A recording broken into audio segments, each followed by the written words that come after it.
Hey guys, I'm back. Here's the DIY for today. This is the closet. This is my mom's.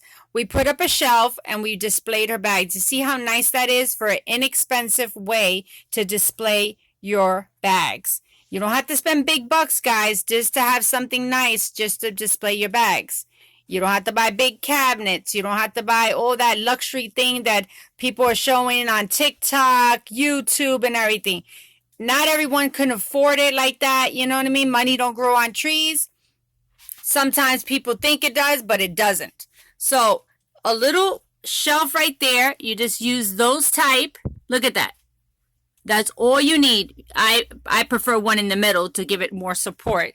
We're going to put another one in. But this is the way it looks. You just put the bags just like that. Nice and neat and everything. These are not my bags. These are my mom's bags. So I just want to show you as an example. So have a wonderful day, everyone. Bye.